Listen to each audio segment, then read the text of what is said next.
Hi, we just watched Ghost World. Wow. Yeah, and how fitting is it that right after a video we made where Mark fell for the tropes and I was totally oblivious, that there comes a film where the tropes bother me to some extent. Really? Oh, we have no, oh, here we here we go. go. Oh boy. Okay. I really liked this film. I liked it too. I really liked this film. Really liked I it. thought the tropes strengthened this film. I did not think the tropes strengthened this. Okay, that's for spoilers. We can't really talk about stuff until the spoilers. Okay. Talk about your experience with the film first. Okay. Okay, the feeling of this film is like I was 14 and I was watching television. Not like a movie, like television on a TV. And like this is like one of those movies that you happen to stumble upon halfway through just on one of those random channels. That's what this felt like. Yeah. That's what this felt like. Like as soon as it started, like this is so nostalgic of the early 2000s and late 90s. It's so spot on. I agree with the spot on nature of it. Yeah. It probably also helped that the version we watched was like probably a VHS quality version. We were on the early DVD. No, early DVD. Yeah, not VHS, not that bad. Right. But like, yeah, everything about this oozes with teenage pessimism. Yeah, cynicism. And cynicism, but also like genuine pathos and trying to like find your way in life as a teenager in this as coming right out of high school and also like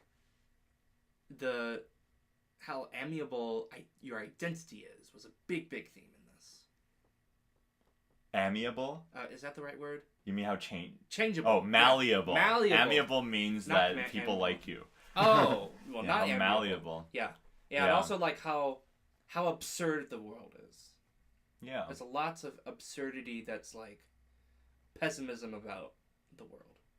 Which is interesting because this is 2001, but this is pre 9/11. This is like right before 9/11, which is also interesting. It was definitely made before 9/11. Oh, yeah. Yeah. Yeah. Which is cool. And it also kind of is like a precursor to our culture today. Yeah. A lot of the feminist stuff. Feminist stuff? Well, it kind of makes fun of feminism, but it's also not against it. It makes fun of a lot of stuff. Yeah. It makes fun of art in a really cool way. Yes. That I think is really interesting. Makes fun of art and artists. Yeah, and particularly because this is based on a comic book. The context of which the criticism I assume would be very interesting in a comic book context. Yes. Yeah, because Yeah. The specifics, I guess, we'll leave to spoilers. All right, you got to give a star rating. I'm between 4.5 and 5. Holy crap! Yeah, I was not expecting to like this film that much. But this film hits all the right buttons. I would never expect to like this film that much, especially with. I will say this: the second half is a little weaker than the first, when it becomes more about, like, making the plot work. But the first half of the film is just teenage insanity. Like, not to suggest that this is like Mad Max or something, but it's like like teenage insanity sounds like teenagers going wild, right? But no, this is like every character in this is like the best character in the film. It seems like I agree. Like every character is so strong. It's like I remember like it was one of the reviews on Letterboxd that says something about Scott Pilgrim and Juno and like this it very much takes from a comic book kind of vibe. You know, come to think of it, this is one of the best adaptations of the comic book style that I've seen.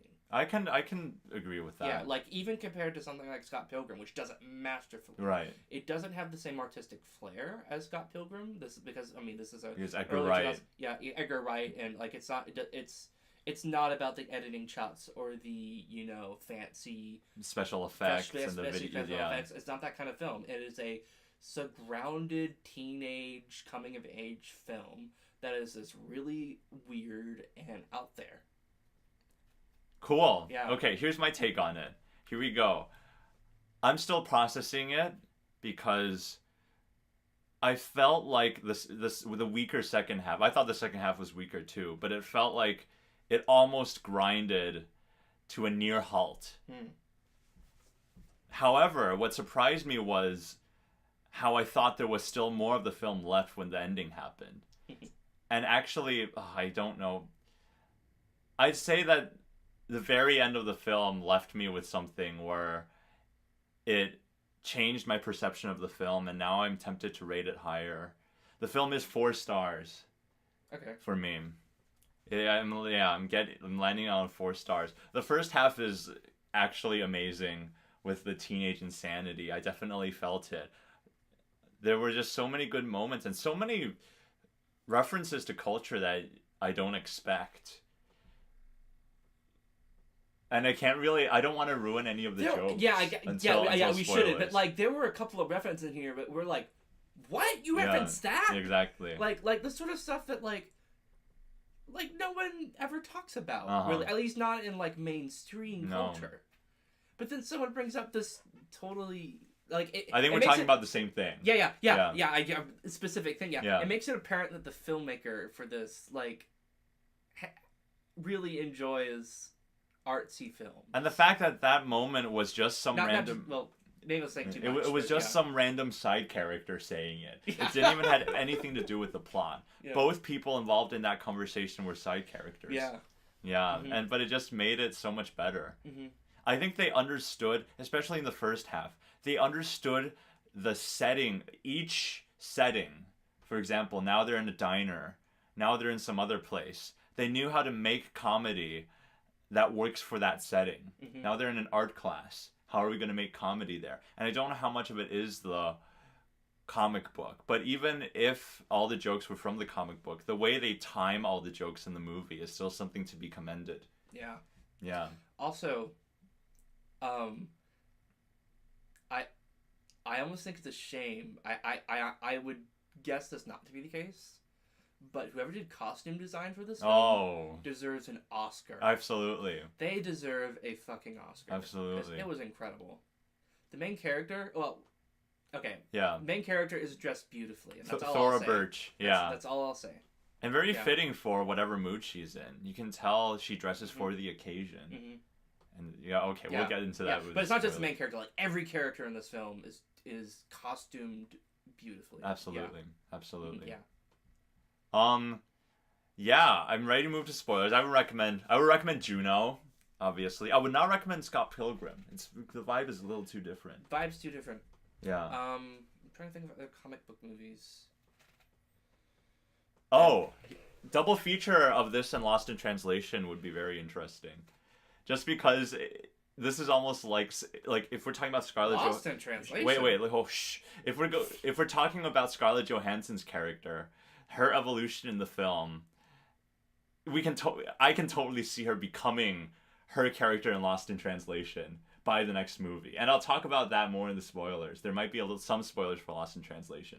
I'll keep it very brief because I've seen that movie so many times and I know who she is in that movie. And also because younger Scarlett Johansson does not use her alto voice range as much. So it both the way she talks a little bit on her higher register for both these two films. I just see it. I just think it'd be amusing. It's almost like when we did our Spacey review, how we said we'd pair it with Alps. This is a similar situation. Okay. Yeah, where you can make a fake canon. Spacey could be a fake canon too. That's the dumbest recommendation we've given. Not dumb. Oh, you mean Spacey? No, this. No, are you kidding me? Nothing to do with Lost in Translation. But you see, okay. I totally see what you mean by the continuous storyline. Yeah. What the fuck? Actually, okay. It's purely from a character perspective. In how I interpret the ending, I don't think that works. Really? Well, we'll talk about that in a bit. Yeah. Okay. Although that's very interesting. I hadn't considered that at all. Do you have anything to say about this movie while I'm going to dig a little deeper into recommendations because I know there are. Okay. Yeah, anything by Edgar Wright, I would. Really? I think. Well. Edgar Wright, like Hot Fuzz. Maybe I guess it's the humor. The humor is very similar. I don't know. The thing is that this type of a movie comes from a genre that is not usually this particular. like, when I think of an early 2000s film that is in this style, it's usually, to me, some kind of throwaway film that is just... Yeah. Yeah, but this is not... This is in that same style, but it's very, very deliberate, very carefully done. You know what it reminds me of? What does it like remind you like a really well done Robin Williams film. of? Okay. Yeah, like Robin Williams, it's not the same sort of humor, Right. but it's the same time period, and that's probably why I'm thinking of this as a recommendation. But like something like, I actually might recommend Lady Bird. Not because the humor, it's just the way it approaches coming of age. okay, I can see that. Yeah, And how they're both at the end of the high school. yeah. At the end of high school.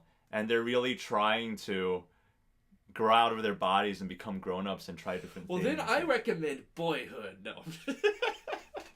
No, Boyhood's great. It's one of my favorites. You should watch it, but it's not. It's something like this film. Right. Yeah. Yeah. No, Lady Bird's a good choice. Good recommendation too. Yeah. Just we have Kevin's Letterboxd open, and we're looking at the films. Oh, I like Me and Earl and the Dying Girl. But that's Sing Street. Maybe. I was Sing looking Street. at that. Maybe Sing Street. Maybe Sing Street. Oh, interesting.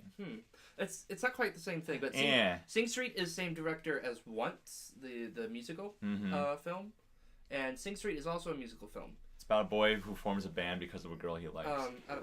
I don't know. I mean, it's a bit of a stretch. I mean, it's a kind of a stretch. They're both coming of age films, but they're actually, you know what? It's nothing like No, that's not a. Yeah, it's a good film though. Yeah, I will recommend Frances Ha, starring Greta Gerwig, directed by Noah Baumbach. It's the humor. It's not as gut-bustingly funny, but the way Frances Ha approaches the world does have some of that. I mean, it's Greta Gerwig. She directed Lady Bird, so when she stars in a movie, like Frances Ha, it's spot on. I highly recommend Frances Ha. I think that's good enough. That's a couple of recommendations. The Pretty only solid other ones. film I can think of that kind of fits with this is Mean Girls. Yeah. Mean Girls, it's by Tina Fey, and it's not quite the same tone, but it's very similar. And it's also like a couple of years later, so it's much more polished. But like it's very much the same idea of the characters being each this sort of full thing, but this film does it way better. The interesting thing about Mean Girls is it's very much a 2000s era movie, while this is some blend between the 90s and the 2000s. Yes. Because of maybe the source material and because it was in that transitional time. Yeah, I wonder when the comic was made. Probably I feel like this is set in the early 90s. Early 90s, yeah. That like they sounds never about really right. make it clear when this is. Mm-hmm. But yeah, this feels like I would not be surprised if this was made in 1992. Right. Like that's what this feels like. Yeah. Yeah, but it still has like the touch of an early 2000s film. Then again, it's 2001, so it's like right there, early 2000s. Also, pre 9/11 too, which is interesting because you can't. Yeah, I guess the 2000s really started with 9/11. I know it's true. Yeah. Well, I mean, it's just such a big cultural thing that happened that, affects everything that happens after it, right? Like, it's just surprising to see the pessimism in this film, even though 9/11 hasn't happened. Yeah. But, like, still, the 90s and the early 2000s were still a very pessimistic place. So, yeah. Huh. Maybe American Beauty? No. No. That's a dark humor film. Also because the American Beauty is more Kevin Spacey's film than it is like. Although I can see comparisons in the plot.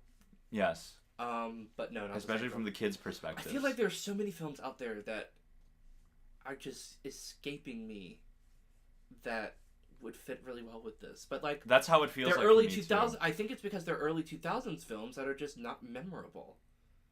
Right. Like it's stuff that like I would have seen on TV when I was 14 or 15.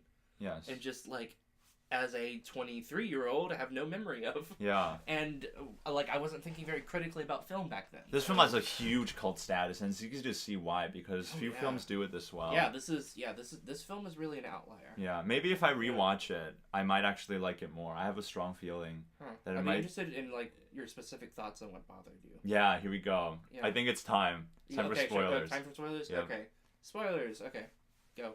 I'm going. Yeah. All right. So I just thought that it's the way the movie wraps itself up. It tries to wrap itself up, and I think the thing that annoyed me the most was that the fact that it happened right after the sex.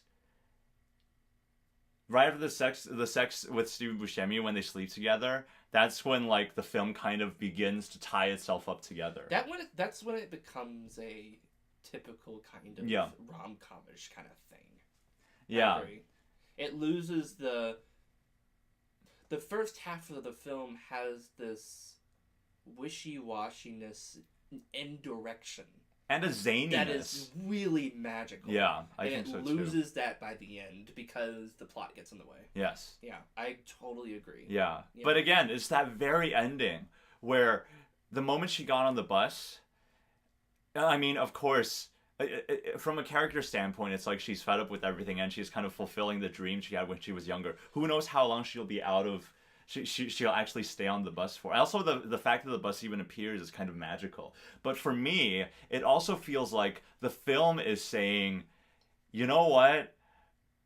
You are expecting her to just move in with her friend and just maybe forget about Steve Buscemi or become acquaintances. Well, we're not going to give you that. We're just going to give everything up and just, say fuck everything. It's almost like a meta moment where it does that. And for me, that's when the film redeemed itself. And that's why I think... if I rewatch it with that ending, I might even be able to forgive the tropes more because it seems like a very deliberate choice to use the tropes instead of like having to fall back on the tropes. Yeah, this film uses its tropes, unlike Paddington, which is to me is hurt by its tropes. This uses its tropes to its advantage. I think this film, just based on this first viewing, I have to say I think this film is still slightly hurt by its tropes. Like this could have easily been a 5-star film just judging by the first half. How would it have needed to be different? For you? I mean, to an extent, I do understand that, she has to grow up. She has to find something. But then again, with that ending, it seems like the film kind of wants to give up that. But it's also, her navigating a confusing world. But I'm hoping that, there's so many... It's the whole thing with, let me tell you how we really met you, Steve Buscemi's character. Let me tell you how these revelations that cause people to think differently about these characters. It's like all these revelations that we've seen in so many other rom-coms and comedy films where like the tone has to get more serious and all of us... And I guess maybe if they were able to continue the funny jokes in a way... See, like, so for example, the nunchuck dude reappears in the second half. But because it's a character we've seen, it's not as funny. I wish there could be more situational humor with fresh new characters. I feel like if they kept the humor fresh like the first half. It's also because the comedy kind of deteriorates. The comedy deteriorates because like there becomes a need in the film for more gravitas. More I'm not sure. Yeah, gravitas, but gravitas is the result of the characters really like hurting and having struggles. That has to be through the effect of the things happening in the plot. See, like the friends conflicting and like, oh, you don't want to move in with me. Oh, you want to move in with Steve Buscemi instead. Oh, now we slept together. Right. All that stuff. I really liked the fact that she and Scarlett Johansson kind of grown apart. Grow up, or her and Becky kind of grow apart. But I wish that they didn't try to come back and try to move together. To me, that's a little too tropey. If they just grew apart, I think that would be more powerful. Where like we start off with these two friends being like such good buddies, but we see both from Scarlett Johansson's way of dressing and also her demeanor that she's more of a real world type of person. She needs to get the work. Because of the ending, that actually didn't bother me. Really? Okay, do you want to know my thoughts on the ending? Let's go. Okay. This might change your opinion on the entire I'm film. ready. Alright. Here's how I took it. So, what's his name? There's old guy. What's the old guy's name? I don't remember. He had a fabulous name. That was like perfect for his character. Oh, shoot. I don't remember. I don't remember. Okay, so the old guy, he's sitting at the bus stop. There's a moment earlier in the film where she says, "A bus hasn't been by here in years. Why are you sitting here?" And like he's like, "No, you're wrong. A bus is gonna come. I'm gonna leave town." And then there's a later scene where she sits down. She says, "You're the only person who I can depend on." Okay. And he says, "You don't know what you're talking about." And then later she sees him get on the bus. And it's it's very much like a movie that we pass by when we drive. A moment. I'm gonna say it in this way so that I don't spoil it, but it's very much like that street we cross. Yes. That moment in that film. Specifically, what we say on that street. It's very much like that moment. Okay. Yeah. So. That film. Yes, that film. So, apologies. I just don't want to ruin this. This is a very inside joke, yeah. but so, yeah. Yeah, this will propel a good conversation, I promise. Yeah, I promise there's a reward for that. Yeah, so sorry I had to speak in code for a bit, Yeah. because I don't want to spoil this film. So it's very much like that, where the movie breaks its own rules, because it's been established that this bus is not coming. This bus is never going to come. It hasn't come in 2 years, but it comes. So what does that mean? Well, to me, I interpret it as this bus is like a metaphor for something. As you were explaining it, I came up with it too just now. Yeah. So, like, maybe what is your... Okay. Since you started... Okay. The old guy gets on the bus and he leaves. And she goes, huh. And, like, everything else before happens, right? And this is her dream to, like, go off somewhere and disappear. The very first time she described that very much felt like her going off and, like, the way she did it, I was like, go off and then disappear. Like, what does that mean to disappear? To me, that sounds like killing yourself. Oh my gosh. No, really. They mention suicide so much in this film. Jokingly. They do mention suicide. And then she cryptically almost suggests it in that story. But then the ending, the old guy gets on the bus, a bus that should never come. I get it. And leaves. Then at the very end of the film, she gets on the bus. The bus goes, and if you notice, the last shot is the bus going over a bridge. Okay. There you go. And then it says the end. And look at the title of the movie. Yeah. Wow. Yeah. So, again, that's just all an interpretation. But that makes the film... I completely buy it. That makes the film something really interesting. Because for one, for an early 2000s film to do that? Oh my god. Like, holy shit. Can we pair this with Mulholland Drive? They came out the same year. They did? Yeah. Oh, and they feature the same dude in the same type of minor role. The diner dude. The video store dude. Oh my god. Yeah. Oh my god. I feel like this would be a very long talk because we haven't even started talking about the humor yet. Yeah, so like, if this is a film that metaphorically ends in suicide, like, it wraps up the film in a way that's very dark. Because it, like, the whole film is about the pessimism of not fitting in, right? Mm-hmm. So, like, I just can't wrap my brain but the around facade the fact is that they would go there. I was just gonna say, but with a facade that looks so hopeful on the surface. Yeah. That's so true. Yeah. Yeah. So why is the film called Ghost Story then? Or Ghost World. Oh, Ghost Not World. a Ghost Story. That's a different movie. Oh, that's a good movie. That's a Check very it out. good movie. Nothing to do with this though. Yeah. Ghost Mood. I mean. Ghost World. Ghost World. I mean, I guess you can. One interpretation is that it's like, oh, we're ghosts in a world that we don't belong in. But yeah, even bringing up the idea of ghost is to bring up the idea of death. And yeah. I feel like I'm a conspiracy theorist talking about Totoro here. No, this one because this is such a zany idea in this genre. So for those of you who don't understand, some people think Totoro represents death god. Yeah. And maybe they know more about Japanese mythology and culture than we do. But personally, I find that to be I'm wearing Totoro. There you go, a bag of bollocks. And feel free to call me like uncultured. But I think your theory for this film is much more believable. and it holds its own ground much better compared to the Totoro theory. I'd be interested because you said this has a community, right? Has a cult following. Has a cult following. I wonder, like, I mean, this metaphor seems so. I totally see why Criterion. I could totally see if Criterion. Okay. When we started this, before we watched it, Kevin said, this is on Criterion, right? And I sort of laughed. Yeah. I was like, why the fuck is this on Criterion? Totally makes sense now. Yeah. Now I have to think about everything. Right, because she does kind of exhibit the traits. She gets more and more depressed. She tries to find everyone. She tries to find Steve Buscemi twice. Yeah. And the second time is when they sleep together. And then does she ignore him? She starts ignoring him. Yeah. When he starts calling. So there's like this uncertainty. It's just, yeah. It doesn't feel forced, even with that interpretation. Yeah. Knowing her character. Yeah, like it seems to lead there. I wonder how much. I mean, I assume this is the comic books doing. If this is the case. And this is like some sort of way to like make the film marketable, to like make it a vague metaphor.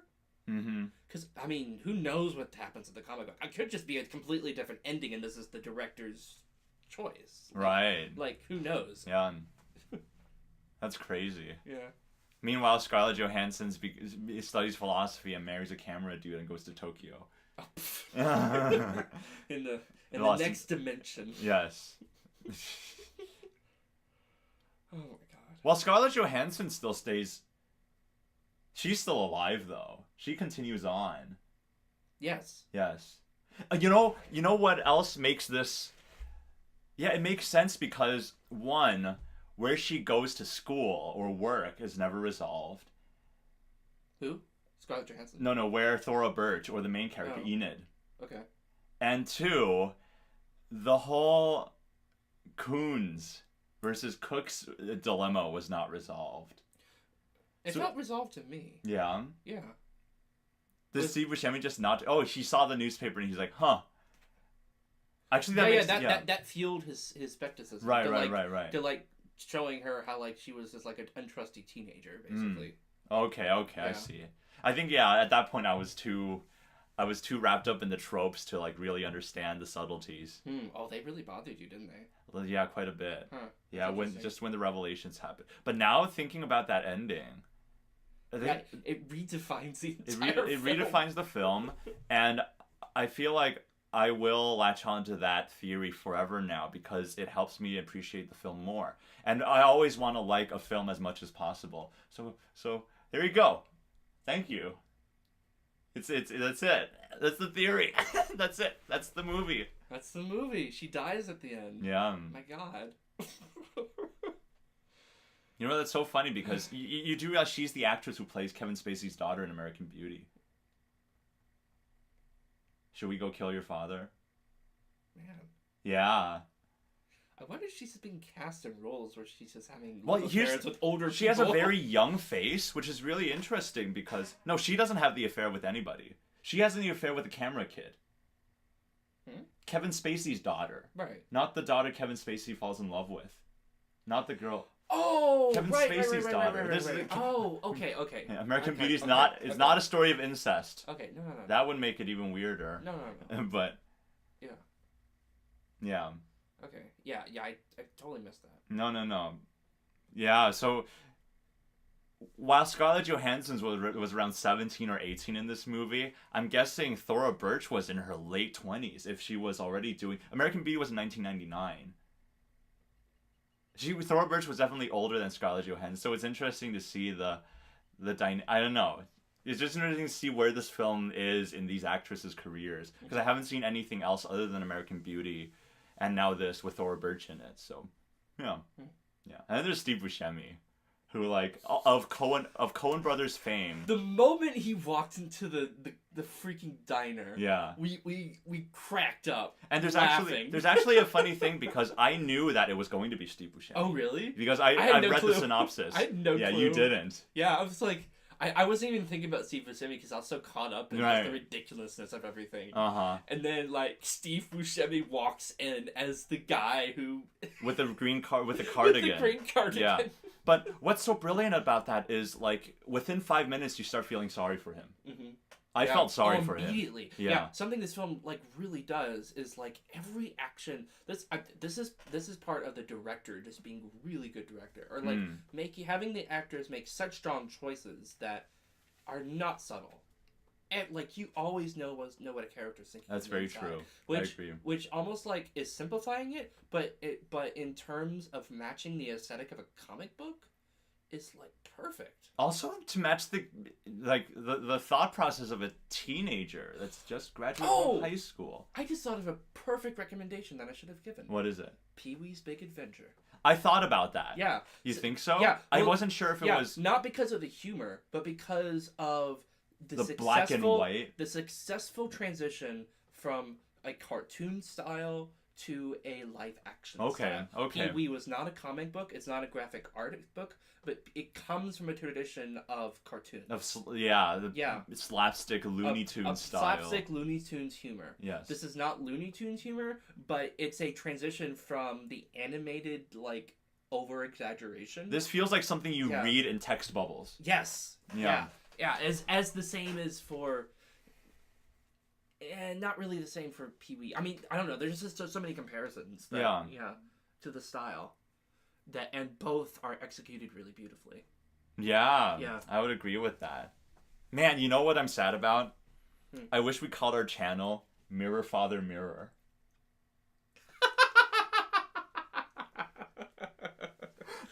We could change it. Yeah, I won't. We already have our thumbnail thing going. Yeah, but Mirror that Mirror, short Father, film. Mirror. Okay, we got to talk about the art stuff. Yes. Okay, so that was fucking hilarious. The art teacher, and I mean, as someone who like has thought a lot about that sort of shit, I enjoyed that parody quite a bit. I love how when Enid brings in the Coons logo, I wasn't sure whether the teacher is going to say it's a masterpiece or not. There was that moment where I was like right in the middle, I'm like, what's going to happen? They left it right till the end for her to like affirm it. Yeah, and that's brilliant. Yeah.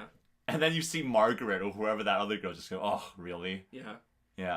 But it's also funny, like high. It's like a big parody on high art. Like we'll value your putting a tampon in a teacup and calling that art, but we won't value this diary. The literal skill of like all of her drawings were good. Like she was most obviously the best cartoonist in the class, which is even more appropriate because like this is a comic book like reference.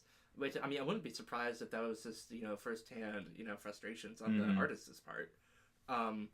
But like the invalidation of our cartoons as being something that can be serious and like something that can actually communicate real meaning. It isn't just like low art. Yeah, like I mean, which is a topic that's been beat to death, but this film does like approaches it in a way that makes it fresh. I mean, where you hear stories of people drawing with tampon blood, and you wonder how far does it go before like something that's empowering becomes absurd. In the modern day. Yeah. Well, here it's not so much a context of like criticizing the art itself. But more it's like it's criticizing. It's satirizing it. I think it's satirizing the.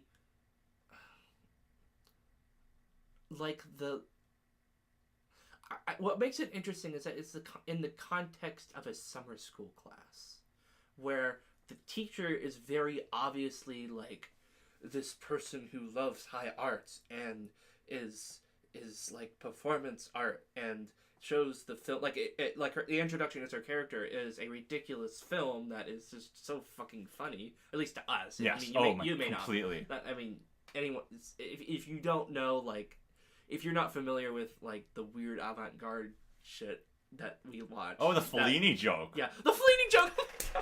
I mean, he hasn't seen 8.5, but we're very well aware. And I think I have seen the first 20 minutes. Oh, really? Yeah, it helps that we're not the biggest fans of Fellini. Yeah. I love Amarcord, but that's the only Fellini film that I love.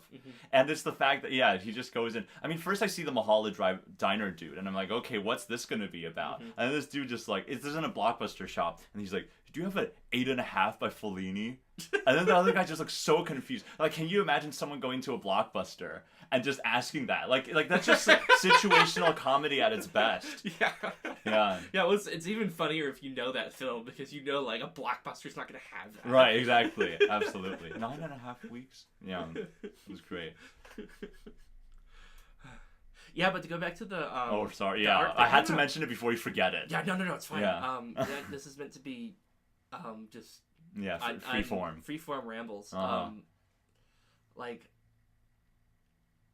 I mean, there's so many good jokes about like the parallel of like the student who is like always taking notes and being the best student, and like obviously doing exactly what the teacher wants, which is like to be weird and performance arty and like conceptual, which by the way is something like I do in my own more serious art, which so I appreciate the parody actually. Cool. And like have it be the context of high school. Yeah. And students trying to please their teacher, and the end goal is to please the teacher. I think it's kind of a rough gray area because it is a summer school. Yeah. So it's maybe they kind of want to put some effort to it. They're like, oh yeah, it's a summer school. I'm just doing this. This is the only class I'm taking, so I'm gonna put some effort. But at the same time, you're an artist, and I'm sure you struggle with ideas all the time. But imagine these high schoolers who just graduated from like the exact same courses per day in the same classrooms, and then going out to the world and making art. They must have so many ideas that they just want to try out. And it is that kind of there is a raw creativity to it that it's like, I'm just going to try things and stumble on things. I mean, part of that could be conjecture on our part, because the way I kind of read it is that these are just high schoolers who want to pass and get the fuck out. Really? Okay, that's different. It's definitely the case of the protagonist, right? Right, yeah. Yeah, but like, I mean, in that very first scene, I got the sense like, oh, this teacher is super passionate about art and wants to force her students to, one, have her own aesthetic taste, and also to reach into their inner souls and like learn about themselves and make like the best art possible, right? Yeah. And then everyone else just want to pass. A lot of the students are just like, okay, fine, I just want to pass. Right, but then there comes a shift when not only Enid, but also the Margaret character, I forgot her name. Even the Margaret character, after the first time the teacher compliments her, she does seem to try harder. Yeah, there's this sort of thing. They don't really like make it clear of what it is, but like it's. Like, she's like, hold on, let me try to cheat the system, so she gets the coon painting. Right. And, like, repurposes it in the same way that the other student repurposed the tampon teacup painting. But the result of that is that the teacher gives her the scholarship. Yeah, the teacher gives her the scholarship because she's like, oh, wow, that was a brave move. And then the parents get angry at the racism because they don't understand the context. That's beautiful. It's perfect. That's fucking beautiful. It fucking happens. Yeah. It happens in real life. Yeah, yeah. I will say... Even the way they take photos when the museum exhibit lady is putting it... The satire is so on point. Yeah. And, like, it's funny because, like, other films do this, but it's so strong here because... I mean, it's using the strengths of the medium of graphic artist style to really drive its point home. Right. Which is, like, it's using... Yeah, which is awesome. The moment that particular thing the moment that particular thing happens, where the coon drawing is in the exhibit, that was still a moment where I didn't think the tropes were bothering me. So like there were still new surprises, like, oh, this lines up with this, and I feel like the plot just lines up. The thing, like you don't you see the art exhibit, and then in the back of my mind I'm like, oh, are they going to use her coon painting? I wasn't really sure, but I feel like this film really is really strong in that it keeps you in the moment, so you don't really predict things. And so until maybe later on. Yeah, I can speak to that. The film is not structured like a traditional film. That's true. Yeah, like you can't you can't put a common rom-com trope on this, right? I mean, you can. Well, near the second half, but then the ending. Well, actually, for the whole film, you can categorize this as a rom-com. Yeah. But like a very weird rom-com, right? Because like you can say it. Oh, it's in the beginning she meets the Steve Buscemi character, and then they start doing weird shit to him. Hey, and they can I start ask you going something? closer together. But the thing is, like it's all lopsided, right? It's all like them getting to know each other, and like at the end of the film, which is probably what helped make it weaker, is all of the stuff you would see in a rom-com, but like condensed to like 20 minutes. Yeah. Hey. Yeah. I have a question for you. Yeah. And a very strange recommendation. You know what other film is a weird rom-com? Really? This is just food for thought. This is just complete throwing it out there. I don't think it works, but it does make some interesting points. No. That's nothing like this film. As terms of, okay, if you're looking for a rom-com, an untraditional rom-com, check out that movie. That's what you're talking about, right? Movie, yes. Yeah, that's what you're talking about, right? Yeah, I mean, that's like, if you have seen our other videos, we talk about this fucking film all the time. Love Exposure. No, I kind of have said it to provoke a reaction out of you, but at the same time, it is interesting food for thought. I'm just like, whoa, this sounds like you're describing Love Exposure. Yeah. Yeah. I'd like to talk about the side characters for a bit. I think both Enid's parents and also the blonde that Steve Buscemi sees, I think their screen time is just the right amount. You see enough to understand what is going on. And when they're on screen, their intentions and characters are so strong. Yeah. Like, you only need to see them for like a few seconds, and you're like, okay, I got what's going on. Exactly. I got what's going on. Yeah. Yeah. Like you don't have to like process it at all. It's just like it's immediate. Yeah. Yeah, and it makes thinking about the film very easier, but because it's using the strengths of graphic artist novel style. Yeah. I think the way it depicts middle-aged dudes, and to an extent the blonde woman, it's also very pessimistic. And there's sort of like a unity to it. Like if you try to analyze Enid's dad, like he tries to connect with her, but like it's so obvious that Enid just does not like the ex-girlfriend who comes back into her dad's life. But the dad just somehow doesn't see it. But he tries to talk it out like a dad should. But it's that he does seem like selfish, or to the point of being misguided, or just totally blind to the fact that his daughter just doesn't like her, doesn't like the other woman. And I think that's very, very pessimistic. Yeah, I mean that's a common trope. I mean not common trope, common theme in the whole movie, that everyone else in this world just does not understand the main characters. Yeah. Yeah, like they outrightly say it, like, oh, I don't connect with 99% of humanity. Yeah, exactly. Yeah. Because of that, like, I think Frances Ha has a similar vibe. That's all I'm going to say about Frances Ha. I do think there's one way of thinking about the film. Okay, by the way, this film's a 4.5 now because of your ending theory. It's a 4.5 out of 5 stars. I think it's 4.5 for me too, and not 5 stars because of the second half is weaker. Yeah. Like if the second half was strong, I don't know. I'm still just amazed that this film exists.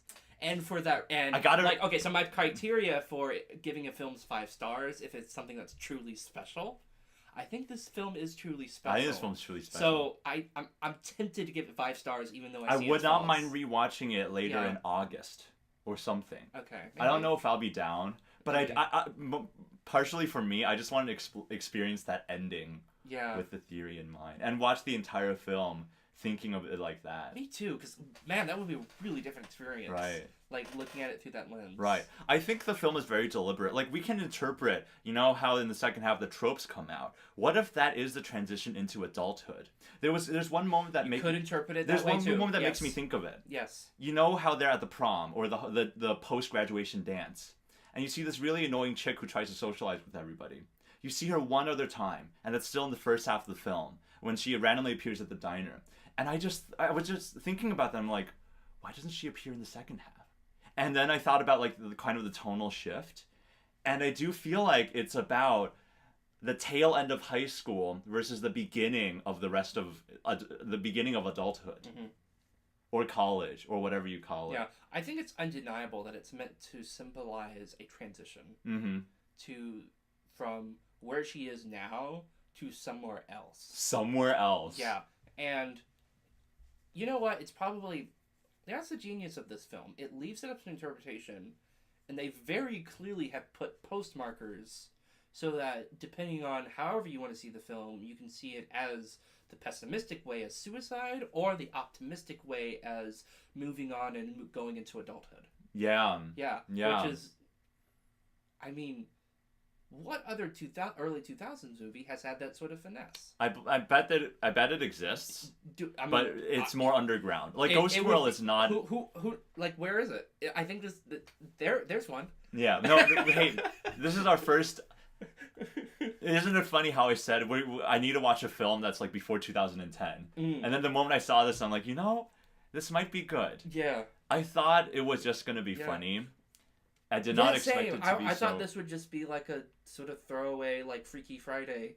I thought of that too. Yeah. Just from the poster and everything. The film looks like, there's gonna be some switcheroo and Chinese dude with Ghost World. Ooh, some supernatural shit happens. Or like Ghost. Yeah. Like, it's making me think of like Ghost.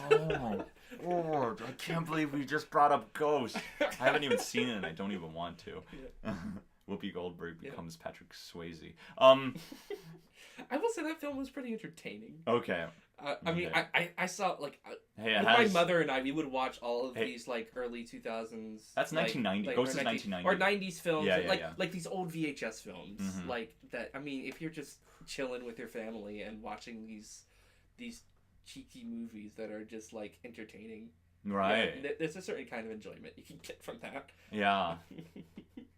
Especially if it's someone like Whoopi Goldberg, Whoopi Goldberg. Because like my family watches a lot of Star Trek, so like Whoopi Goldberg is a character in The Next Generation, so so like I don't know. Okay, that's a different story.